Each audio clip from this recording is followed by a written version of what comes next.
Welcome to the Everyday Educator, where we explore what it means to learn alongside our family every day. We want to encourage one another as we ponder the delights and challenges that make homeschooling the adventure of a lifetime. Now, whether you're just new to this homeschool adventure or deep into the daily delight of learning together, we're glad you found us. But don't forget, while this online community is awesome, you'll find even closer support in a local CC community. So go to classicalconversations.com and find a community near you today. I'm your host for the day, Lisa Bailey, and I've got a great guest whose brain you can pick. I'll pick it on your behalf. Jennifer Hester is here with me today. Jennifer, welcome. Hi, thank you. I am excited because Jennifer knows homeschooling from foundations all the way through challenge and beyond. Jennifer is a bona fide doctoral student in the classical education movement. So that's really cool. So she knows all the right answers and all the right answers. And we're going to pick her brain today. So you don't mind, I can ask you anything, right, Jennifer? You can ask me anything. And I know that you might answer any way that seems truthful to you. That'll be really good. I appreciate your experience. Okay, so tell people how long you have been homeschooling classically.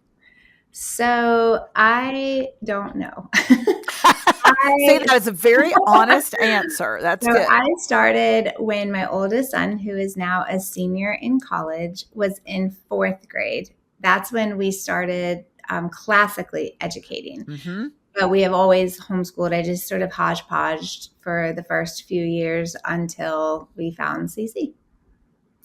Well, that is very cool. We had a similar story. I had homeschooled the whole way.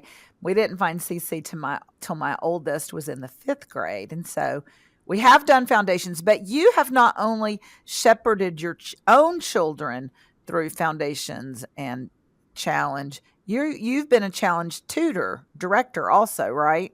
That is true. I have, I've been a foundations tutor. I never did essentials because I was not quite brave enough, but that is a regret I have. I say it all the time. Okay. If I'd want to do essentials. Yeah. But I have done challenge A, B, 1, and 3. Oh my goodness. Yeah. Okay, so we're holding out to get you as a 2 and 4 director. Yes. I will get right on that and see. And right now, tell people what you're doing right now, because I think it is super cool. What you are pursuing educationally for your own good.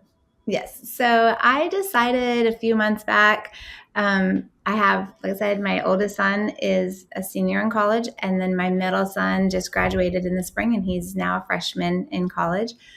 And just looking at timing and where I am, I have one left at home. But as a mom, you sort of give up so much of yourself during those schooling years. And just looking ahead to the fact I only have a few years left before my youngest son graduates, who am I? Who am I and what am I going to do when that time comes? And so just talking with friends and coworkers, I just felt like the right thing to do was to pursue another degree. And for me, that meant entering a doctoral program through SEU for curriculum and instruction. And I am so excited. I'm excited for you. I'm excited for you to share that goal with other moms and dads who are listeners. Here's the thing about classical education. When you get bitten by that bug and you begin to see how all the classical skills of learning really do work, not just with your kids' academics, but in your whole life. And when you get really turned on to the power of curiosity and questions and pursuing knowledge, there's no telling where it will take you. And it's hard to turn off. It is. And it's so true. I barely got through high school. I tell my own children, I went to summer school to graduate, not because I wasn't smart. I just didn't care. And I was so social. I know that's really hard for people who know Such me a to shock, believe. Jennifer. But I did. I went to summer school. And so when I went to college, I just decided like, I've got to change something. And so I did really well in college and went on to get my master's degree. And like you said, just through classical education and learning how to learn, like I really love learning, which is not something I would have said in my teenage years. And it's one of those things when I get frustrated, and I do, and I get tired, and I think I'm never Absolutely. going to finish this assignment by the due date. My kids are rallying behind me, and they'll sit next to me. Come on, Mom, you got this. And Oh, my middle son says, "Well, if you didn't wait until the day that you," and I was one of those moments where you're like convicted. yes. You think, and to think I was glad when you learned to talk and Right. reason and pull the threads of an argument all together. Yeah. That's super. And that's a huge encouragement to all of us who are listening. You are planting the seeds of learning in your children, but the plan is going to shade you too. You are going to get pulled into this life of lifelong learning, and Yes. it's going to become a delight. And your children, you will learn alongside your children. But like Jennifer just testified, your children will learn to learn alongside of you. Yes. And that's a beautiful thing to draw a family together. It is. Okay, so I invited Jennifer because I knew that she would play this new and exciting game with me. We are going today to do what I call rapid fire real answers. And this is all about getting in the groove. Most of us started the academic year a couple of weeks or maybe even a month ago if you have challenge students. And so probably by now we all sort of feel like we found a groove. Even if we're not completely comfortable in that groove yet, we have found the groove. So Jennifer is going to give me some rapid fire real answers. And then we might go back and unpack some of them. We'll just see how it goes. Okay. Here we go. All right. All right. Get yourself all ready. All right. Here's the first one. Hardest part of starting community every year. It's the hardest part. Okay. Yeah, so I think it's twofold. The first thing I think of is I am as bad as the kids coming out of summer. I live for summer break, and so just the routine of looking outside and it's beautiful and I want to be at the beach and I want to be outside, but we have things to do. So just sort of breaking out of the summer routine and getting back into the flow is really hard.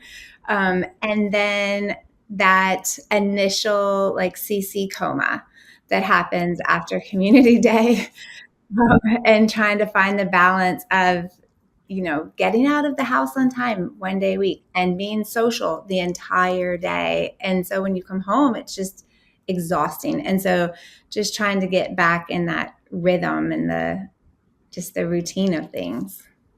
You know what? I think you just encouraged a whole nation of podcast listeners. Yeah, what you just said about the CC coma is real. Mm-hmm. So, listeners, it's not just you. You can now heave a big sigh of relief. Homeschoolers, like for us to leave our house at the appointed hour with all our stuff and shoes is sometimes a huge goal. And then, like Jen said, you're on. If you're a director or a tutor, you are on all day. And that is hugely energy draining. Yes. And your kids are with people and being stimulated. Their little brains, but also their social natures are being stimulated all day. And so that's a difference. And so you come home. We used to come home for community, and I would be like, okay, so y'all go somewhere. Right. I'm just going to Don't sit here in talk to this me for chair. an hour. Right. I'm going to sit right here, and you need to go to a different place and be there for a while. And I'm going to get to supper after community. So that's a rapid fire answer. We'll get to it in a minute. Okay. So we did talk about the fact that one of the hard things is going from the wide open laissez-faire schedule of summer to a real schedule. So here's the second question. Okay. What is the best part of a regular schedule? There is something to be said for a schedule for sure. I think not having to entertain your children like over the summer, right? They what are we going to do next? What are we going to do next? You could come home from doing all the things and it's like, great, what's next? And so I You're think the just cruise director of their right, lives for the summer. right, exactly.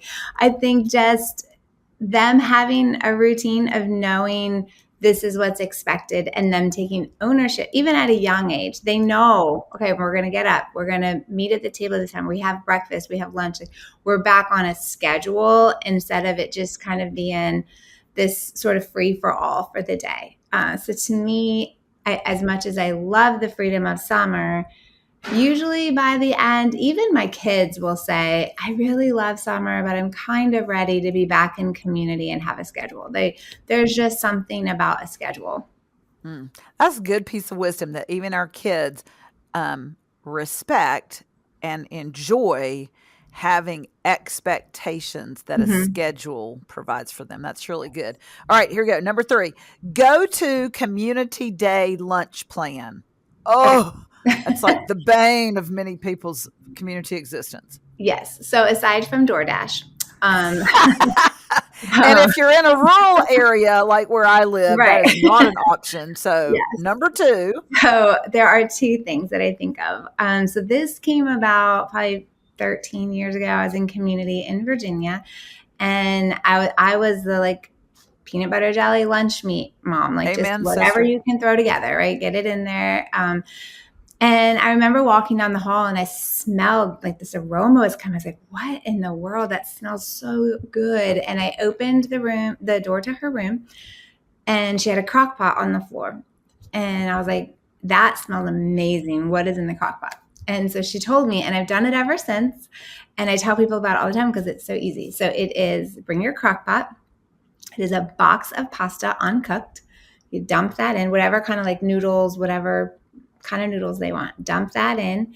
I'd put a bag of frozen meatballs, very, very healthy. A bag of frozen meatballs, a jar of pasta, you just pour it on top, and then fill the jar with water, pour that on top. Put it on high in 3 hours, so 9 to 12, your foundations morning or your community morning. And at 12 o'clock, it's perfectly cooked, ready to serve. So bring your paper plates, and it's so easy. That is genius. Mm-hmm. Genius. Okay. You guys heard it from Jennifer first. Crock pot lunch, especially I imagine in the wintertime, because that is like a good warm for your It's just tummy. so easy. I have another friend. She has 15 kids, and so she Merciful her heavens. hands full, right? Yeah. And so she will do meatballs in the crock pot and then just bring subs like sandwiches. And so it's there, Yes. and the kids can come scoop their meatballs onto the bread, and she doesn't have to serve them per se. They know where it is, and they can come and grab it when they're ready to eat. So I think crock pot is the way to go. Hey everyone, we want to interrupt this show to tell you about the Classical Learning Cohort. So the Classical Learning Cohort is comprised of small groups of CC parents learning how to become more confident, competent classical teachers. I don't know about you, but being more confident as I'm teaching my children is exactly what I need, and the CLC can get me there. So the CLC provides a welcome place for mentorship while helping you to practice the classical skills with hospitable assessment. With feedback from your peers and your mentors, you will experience the transformative growth as a classical Christian educator. So right now, they're also offering a way for you to test out the CLC for free by attending one of their online events with a CLC mentor. All you need to do is go to classicalconversations.com/cohort and search Experience the CLC to find an event and time that fits your schedule. We hope that you enjoy the CLC. Let's get back to the show. That is awesome. Okay. So the hardest part of community day for me, and I taught challenge B like you do this year. So I Mhm. was with 13-year-olds all day, but still the hardest part of community day to me was coming home. And after, I had had my moment by myself and my children were gone, they always came back. which is happy. They came back though, and what they said was, "What are we having for dinner?" Mm-hmm. So that was the worst part of community day. So what is your go-to community day dinner? So usually I'll make a lot of food on Wednesday. Well, our community day is Thursday. So Right. I'll make enough on Wednesday that Thursday is going to be leftover, whatever the night before. I'm not cooking on a Thursday. So it's either going to be leftovers from Wednesday, or about once a month, every 6 weeks or so, our community will do pizza day at community. And so I'll order an extra pizza and we bring that home for dinner.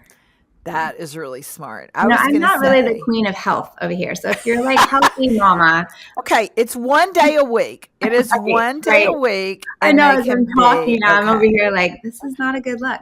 It is only one day a week. It is one day a week. And you can always put a salad with everything. That's true. Okay. There's salad and carrot sticks and fruit that you can add to any meal that redeems it. Okay. Sometimes, honestly, on community day, what you're looking for is calories that will allow your kid to finish the day. Because if you have an essential student and a challenge student, they've got another 2 or 3 hours to go. And you really need something that will fuel their thinking for the end of the day. All day. Yeah, absolutely. Okay, awesome. Number 4, worst thing you ever left home without.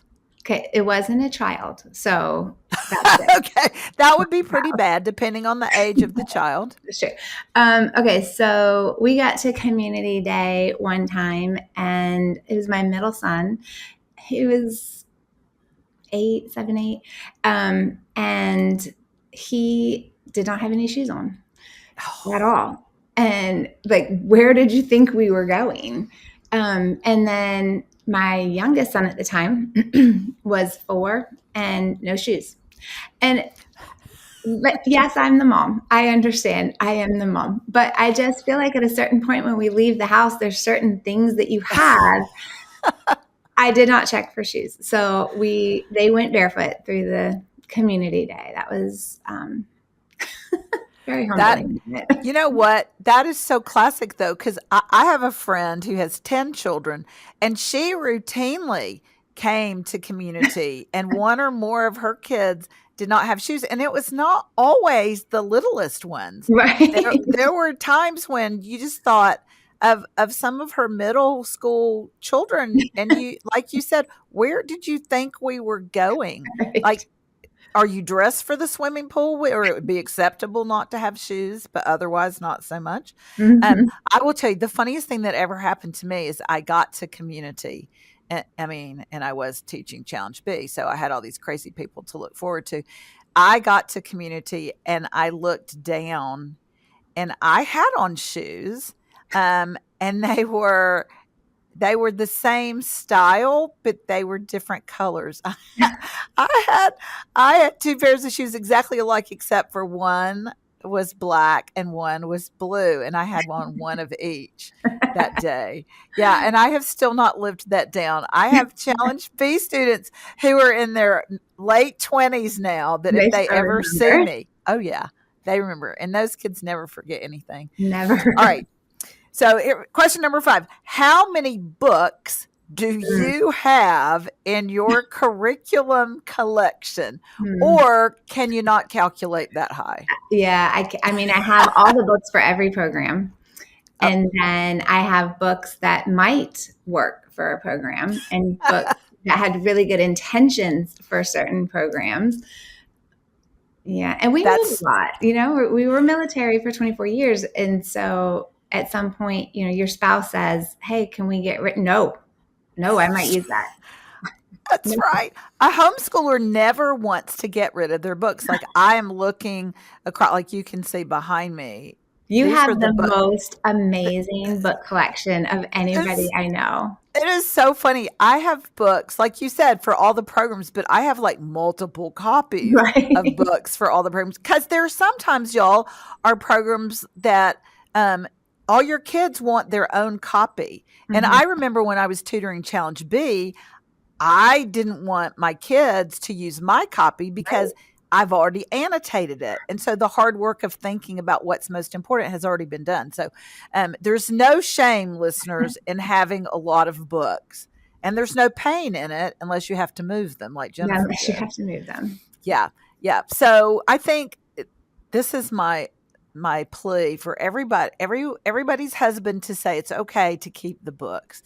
We had books. We could do research without ever approaching a library, That's even right. before we accessed the internet. Okay. So books are a good thing. They Mhm. are also a blessing because I've had lots of community. They are a good way to bless people who are not as far along the journey as you are, because you can say, I've had lots of students and lots of families who just really struggled to buy all of the resources they Right. might And you can want bless to somebody have. with it. Yes, and you can always bless somebody with it. That's a One great. thing too, I don't want to support the hoarders around the world, but Yeah.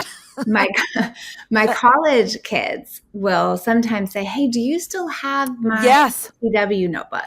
Do you still have what my senior thesis outline?" Like they will ask for things throughout their college Absolutely. journey as well. And then I've gone back in the doctoral program and pulled books and resources, and I'm about to have to do a policy debate in a couple of weeks. And so I was like, oh, well, I've never been more prepared for anything in my life. That's so awesome. When you said that, I realized my kids did frequently come home Mhm. from break from college and take books back with them, or Mhm. notes or notebooks, things Right. that they Mhm. had assembled. And that is a good thing that we can all celebrate, that our children have learned to use tools to learn and to keep up with them. It's not Mhm. just skills. Sometimes it's the tools of textbooks or notebooks or outlines or timelines. Mhm. That's good. That's a great reminder. Okay.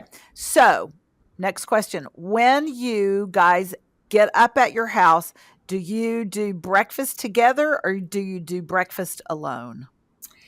It depends on the day. Okay. So, because I work, Yep. so on the mornings where I have early meetings, they generally will eat breakfast alone. Or, well, when I had more than one child at the house, they might eat together.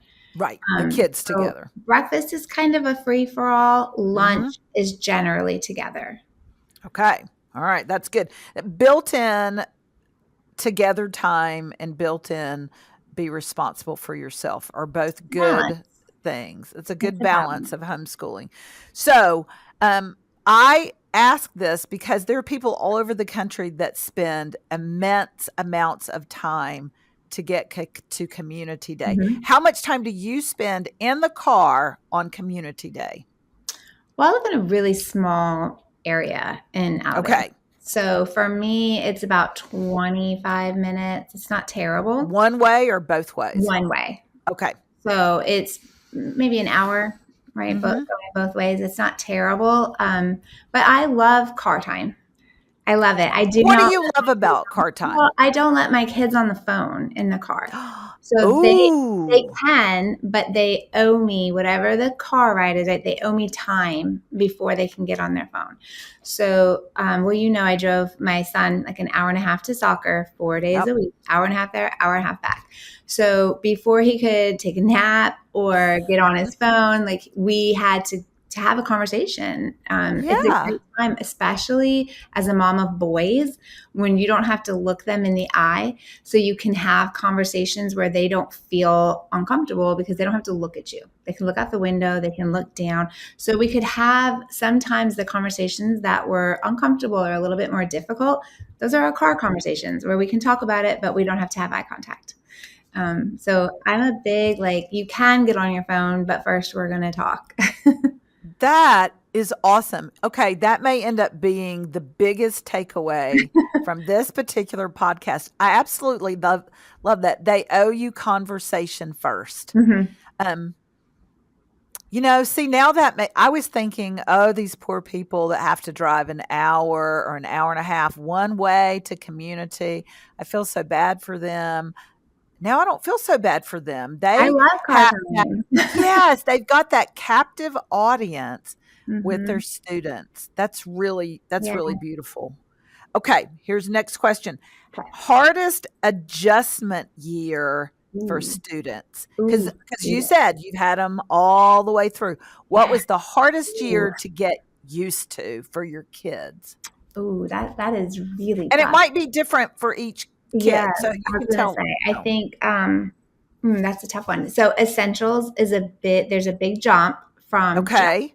just being in foundations to adding the essentials. It's time. You have a couple more hours in the day, but it's also workload. Mm. And so essentials, I think, is a big jump for students. They handle it better than the parents, I think, which is most. I was gonna say, will you talk about that a little bit? What do the kids have to get used to, and what are some good ways to get them over the hump? Mhm. I think for the kids, so the essentials afternoon, the tutor, it's different from foundations. Like in foundations, the tutor is modeling for the parents, but they're more engaged with the students than they are with the parents. And in the afternoon time, the essentials tutor, although engaging with the students, is really modeling for parents. And so sometimes it can come off a little boring to the students because it's not the interactive songs and play that foundations is. So it's sort of Okay. a more studious time, if you want to call it that, Okay. for the students. And so I think the workload for them of having like every week we're going to be doing a keyword outline and you're going to have something that we're going to work towards, a goal, a paper, something that we're going to be working towards. However, I do think the students pick up on the grammar and the writing. I think they pick it up. I know mine did much easier than I did my first year of essentials. I was pretty lost and my son was fine. He was Yeah. doing great. Okay. And That's a so, great encouragement. yeah, so I think essentials is a jump for parents. And then when you get into the challenge levels, I think challenge B is a jump from challenge A in terms of like you come into the more formal logic, Mhm. just some of the things that they have more textbook type things to do. Okay. Yes. And that's SICB. And I would say then again, a jump to challenge 1 because there's more reading and there's more independence at that point. They're really, really becoming owners of their work. But they're working Mm. towards it in B, but they really own it, I think, in challenge 1. Yeah. So what would you say is the hardest adjustment leap for parents? You talked about essentials being hard for parents, partly because it's a little intimidating. Maybe Mhm. some of us didn't have a very good English grammar rubric to go from. You know, Sure. our school experience was not steeped in English grammar. Um, but is that the hardest thing for parents, or is it when the kids go to challenge? I think it's challenge for parents Mhm. because you have to let them struggle. You have to let them struggle, but you have to hold them accountable. And I think what Mm. parents often do, and the challenge we say it all the time, is they drop out versus drop off. We think, well, they have the guide, they know what they're supposed to do, so surely they're doing it. And I cannot tell you how many times when I went to check my students' work, they were weeks where I was like, wait, when's the last time that you've done math? Or when's the last time? And it was like, well, I was behind on other things, so I figured I'd get caught up and I didn't want to say anything because I didn't want to get in trouble. And that's on me because I Right. wasn't checking it daily or weekly. So I think moving into the challenge program and understanding that just because they're 13 to 18 years old, they need you more than they Mhm. did when they were younger. Or as much, maybe not more, as much as they did when they were younger. Mhm. They're not adults and they still need you to walk alongside of them and challenge them and hold them accountable. And I think that parents have a hard, especially when you have multiple children, it's really hard. Yes.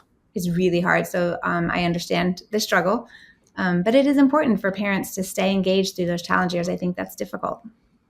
Have you ever wished that you could just help your student continue the momentum that they started in classical conversations in a college environment? Guess what? Judson College is exactly what you've been looking for. This semester, Judson College is sponsoring the Everyday Educator, and we are so excited to partner with them because we really believe that they have exactly what our students could need for the next leg of their education journey. Let me tell you more about it. So, Judson College really values Christian education, and they exist to equip students who want to give their lives for the cause of Christ, wherever He might call them. So, that means that they're not just helping students who want to go into vocational ministry, but also students who want to live in the marketplace. Judson College also has a specific community plan for their students. They have smaller class sizes that allow students to have individual relationships with the faculty, and that also helps them to get the attention that they need so that they can learn and grow as professionals. Outside of the classroom, they also have what they call the house system, and that provides a vibrant student-led community where students make lifelong friendships and participate in house competitions and experience deep community all the way from freshman year to graduation.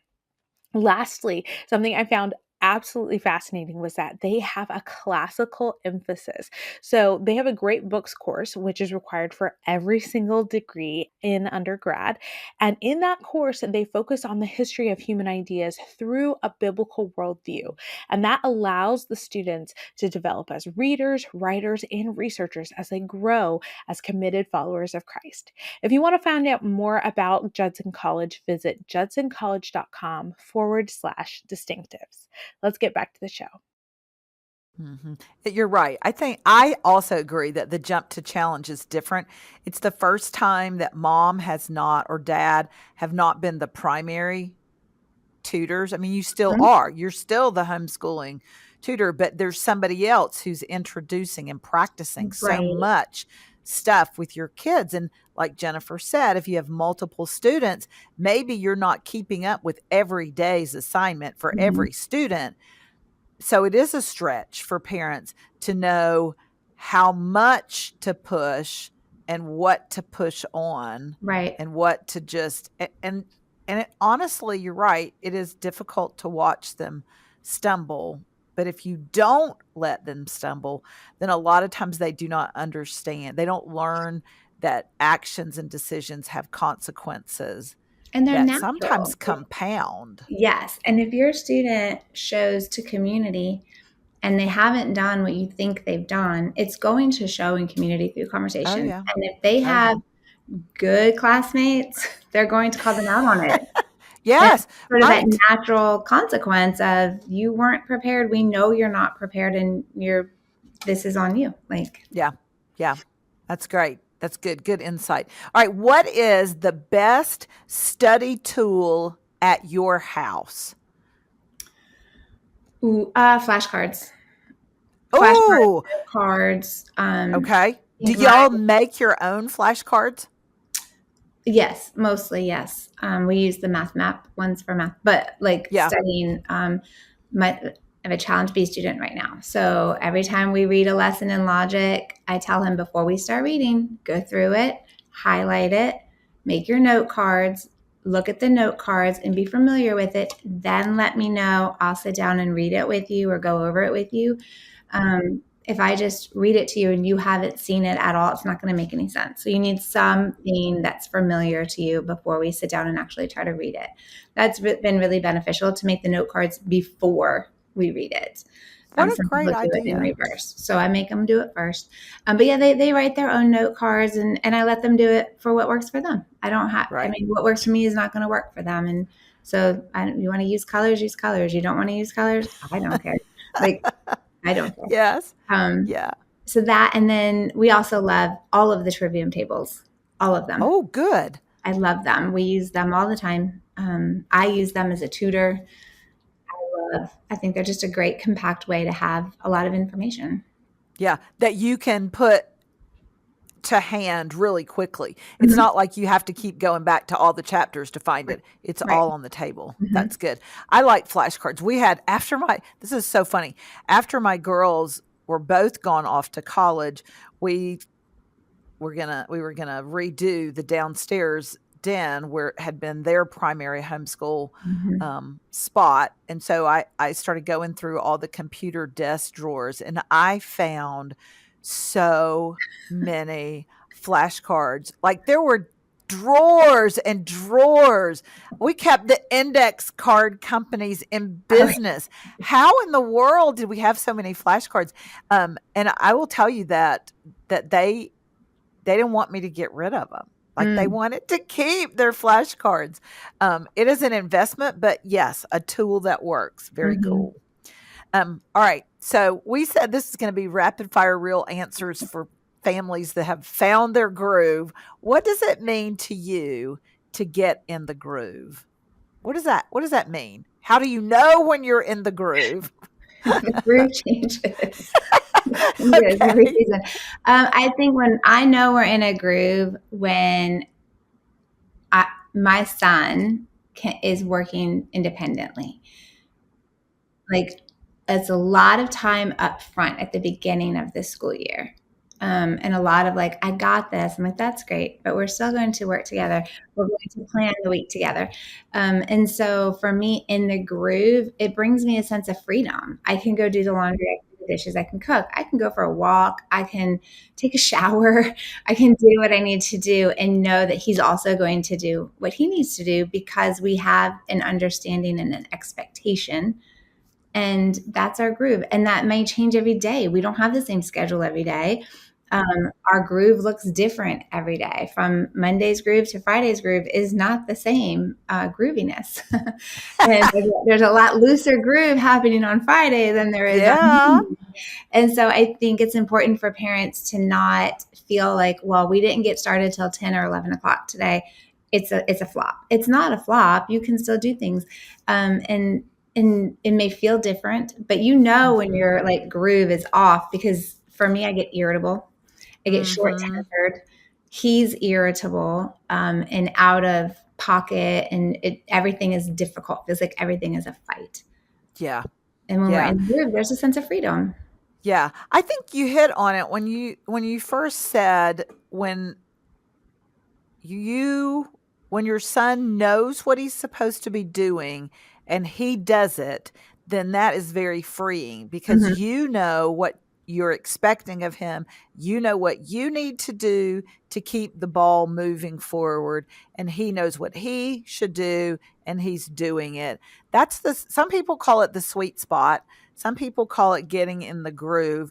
It's when you know how to do what you as a family have decided to do, right. And everybody has made the commitment to doing that thing. And that's true even when you have a 3 and 4-year-old. Yes. They can still have a colored bucket. They can have something that they know is theirs. And there can be tabs. I'm still a big tab person, but I would tab the page that I wanted them to do or that I wanted them to color or whatever it was when they were younger. There's still a sense of freedom. Even when your kids are little, you can hand them a box of blocks. Like maybe your groove is right now, I want you to build a castle. I want you to build a farm, create whatever. I'm going to go take a shower while you create this on the floor of my bedroom. And they know like that's what they're doing. It may not be that they're sitting down doing the math map alone, which I hope that they're not at 5 or 6 years old. Right. But they can be doing something that they know that they know what's expected of them. So you just have to find a way to create that consistency with your kids. I love it. Consistency and expectations. Clear expectations are good. And you're absolutely right. It goes for little kids who need to know, and it doesn't have to be strict. If the general schedule is we get up and we make our beds and we get dressed and we have breakfast and we read the Bible together and I listen. If I'm 3, I listen while my brother and sister do their memory work. And then while they do math, I get to play with the cubes, the colored cubes, or with the blocks, or with the Cuisinart rods. And then when we're reading, I get to hear the stories. And so just a general, and there's not a time attached to that, because what if you get up at 7 and then some days you get up at 10? And so it could just be different. Little kids need to have expectations, and older children need to have expectations. And the groove is when everybody knows it and everybody's doing it. And I think having buy-in, the kids having the buy-in to the system is really Sure. important. Yeah. Let them pick their own stuff, right? Their own cubby or their own Yep. whatever it's going to be. Like, let them own some of those things, even if it makes your bookshelves a little mismatched. It's okay. Yes. What helps you as a tutor find your groove? Because you've tutored for a lot of years and a Mhm. lot of different levels. What Mhm. helps you the most as a tutor find your groove? Okay, so when I started tutoring, I searched high and low for all of the lesson plans. Like, give me the things. And I would read them and I would mark them and I would go to community and I would totally fail at doing them. I tried and I thought coming out of teaching public and private school, like this is what you do. You This follow. is what you're supposed to do. And the year that I was so burnt out, personally, we had like a lot going on in our family. I did not have the time. And it was either I need to give this up or I have to find a better way. That was the year that I found the weekly helps. And I was like, oh, this is so simple. That year I decided, okay, I'm not I'm not using any lesson plans at all. I'm going to just do exactly what I'm told in the guide. And I'm going to follow this weekly help. I'm not bringing anything fancy and fun. That was the first time in directing. And I'd probably been directing challenge levels a couple of years. It was the first year that we actually had conversation and not just. And so as a tutor, for me to find my groove was letting go of what I thought should be done and just letting the kids talk. It sounds so simple, but it's really hard, especially when you're coming out of education, to trust that that's going to happen, that just Yes. asking some questions and then letting the conversation go and then asking more questions to keep it going, to keep it on track, that really is enough. And so now when I mean, in fairness, I've been tutoring a long time, but I think I don't spend hours and hours and hours preparing anymore. My groove now is I read the books over the summer. I watch the little spotlights in the learning center to refresh before I come to it again. I keep it really simple. And I did not do that when I started. And that's how I have found my groove. And it's protected my family time. It's protected my personal time. And it's made me a much happier, more efficient, and more productive tutor than I was when I was trying to do all of the things. And you know what, Jennifer? It sounds to me like it's made you a much more classical tutor. I absolutely appreciate what you said when you went from having very detailed lesson plans to just an idea with the weekly helps outline kind of. Mm-hmm. It made it more, you spent more time having conversations between the classmates, between your community members, and less time with you lecturing them. Yeah, and there's times That's I'll get awesome. home and I'll look back over something and be like, "Oh, I didn't even get to this question. This was my favorite question that I really wanted to ask." But I can think about my day, and always my favorite strand is the one. It feels calm. It Yeah. feels just there's no chaos. Everyone is focused and paying attention because they're all talking and Yes. we're on track. And I'm not having to manage a game, which just gets Yep. everybody wound up and wild. And now occasionally those things are fun, but my favorite strands are the ones where it's calmness and there's conversation happening and they're excited. Those kids, they're alone or with their siblings all week. They want to Right. talk and we just have to give them the space to do it. I love it. What would you say is the very best part of Community Day for you? I want to say it's the moms because I know some of them are going to watch this, and I do love all of you so much. But but my favorite part of Community Day for me is at lunchtime. All the teenagers come into my room, Oh, yeah. and they just talk. They just want to talk, and they play games on the floor, or we have a lot of hair happening, Oh, a yeah. lot of braiding, and we've had curling irons, we've had gel nail sets, like we've had all the things in there. But sometimes they just draw on the board, or just being around the kids. To me, I have 5 years, 4.5 years, and my son will graduate. There's no way I can stop directing, because the kids in our community bring me joy and they bring me life. And I love the moms too. I love the relationships and the people. But I think just watching these kids from these different backgrounds and come together, and the way that they love each other, and the way Yes. that they just connect over something, a school, right? Like, and they build these friendships, and it's just so fun and beautiful to watch. And that is what brings me joy. So I keep going back to directing every year. I'm like, oh, I'd really love a year off. I'm so tired, but I can't. Can't take it off. So I Yeah. keep going up. Community is joy. You're right. Mhm. I think you hit it perfectly. That's the best part of Community Day, is observing that the community that our students build with one another. Sure. And really, that's why we are trying to get in the groove anyway, so Right. that our students have community where they can learn together, and build friendships, and dive more deeply into their faith, and acquire the skills of learning that will serve them for life. Mhm. So And just thank you keep so going. much for talking to me Yeah, in thank the you for having rapid me. fire. Thank you That for was having tons me. of fun. That It was was tons. really fun.